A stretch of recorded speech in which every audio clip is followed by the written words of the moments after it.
dog.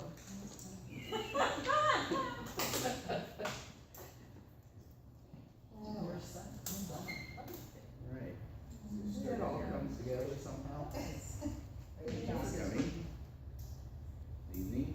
Evening. My name is Abraham Oates.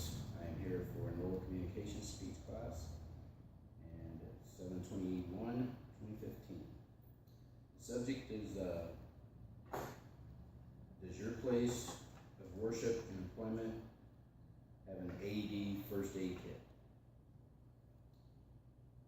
And you might ask, what is an AED first aid kit? Well, let's start with this.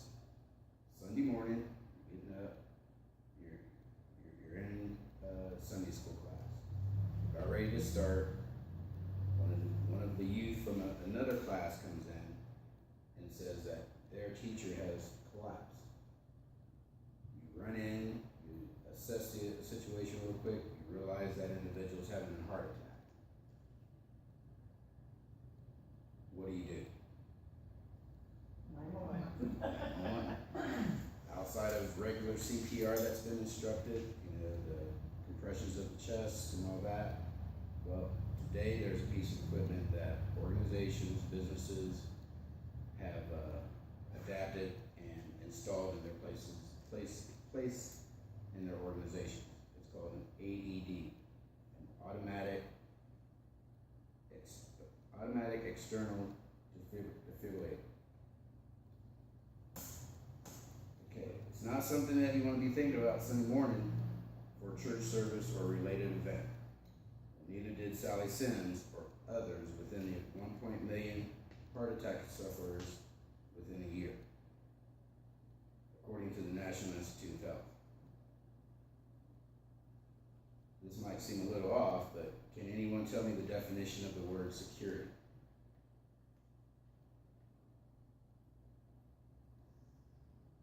It means to be free from fear or anxiety. Okay, it's not always about alarms, guns, and guards. I ask that in the hopes of pushing you to ask yourself, does my place of worship or employment have this equipment? Possible life-saving, highly possible life-saving? If they do, where is it? Who's been trained on it?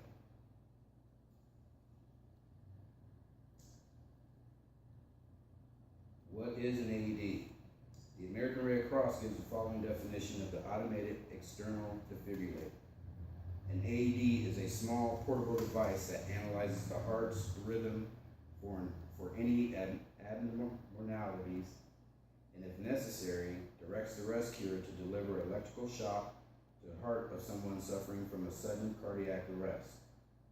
This shock is called defibrillation, which may help the heart to reestablish an effective rhythm.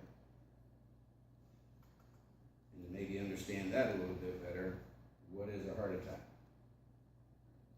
Coronary heart disease is the leading cause of death for both men and women in the United States.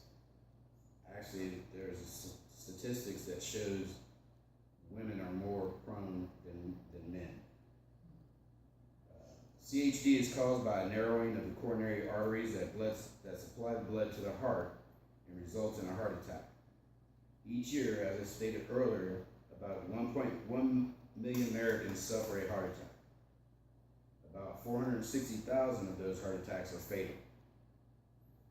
About half of those deaths occur within 1 hour of the start of symptoms and before the person reaches a hospital. And that's according to the National Institute of Health. Also, according to the American Heart Association, the most common underlying cause of sudden cardiac arrest is a heart attack that results in ventricular fibrillation, quivering of the heart's lower chambers. This irregular heart rhythm causes the heart to suddenly stop pumping blood. No statistics are available for the exact number of sudden cardiac arrests that occur each year. However, if no bystander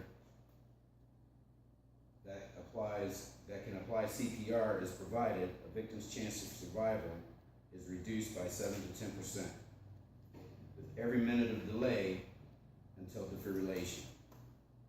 The cardiac arrest survival rate is about 5% if a system for providing early defibrillation is not present in the community. And when they say community, they mean in general as in a building, your place of employment, any organization that will be able to house that. Cardiac arrest survival, in the cities within the community AED programs, bystanders provide immediate CPR and the first shock is delivered within 3 to 5 minutes. The reported survival rates for VF, ventricular fibrillation, sudden cardiac arrest, are as high as 48 to 74%. That's the survival rate with this piece of equipment. It was developed in the 1970s by Dr. Ark Dyack and Dr. William Stanley Wellborn and Robert Rollman. They developed several prototypes and were tested in the Portland area. Pre-hospital trials began in Brighton, England in 1980 using the heart aid. The device weighed about 28 pounds and used an oral, epigastric, and precordial electrode to record ECG tracings and deliver electrical shocks. It was also capable of transcutaneously pacing the heart.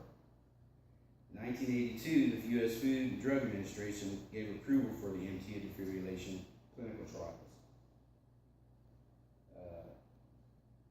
Opposing arguments on it was in 1990s. During the 1990s, there was successful training and use of AEDs by police officers and other first responders.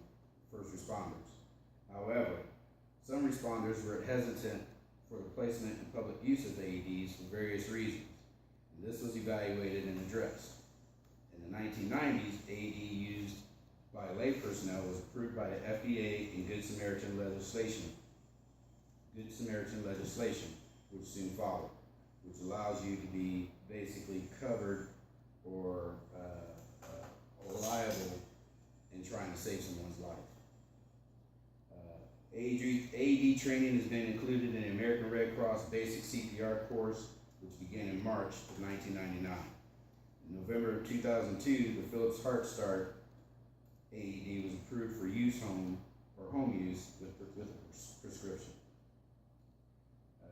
New York State became the first state to mandate AEDs in schools in 2003. The Federal Aviation Administration mandated April 2004 that all large passenger carrying U.S. airlines carry and have personnel trained in the use of the AEDs. The cost of the AEDs first, initially, were approximately $5,000. That's quite a bit, little jack. And as noted, weighed about 28 pounds. That's pretty heavy for most people to carry and run around with.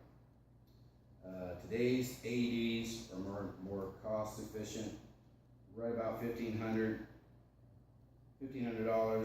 and weigh only a few pounds. Some are very light. I've actually held a couple of those myself in one of my other courses.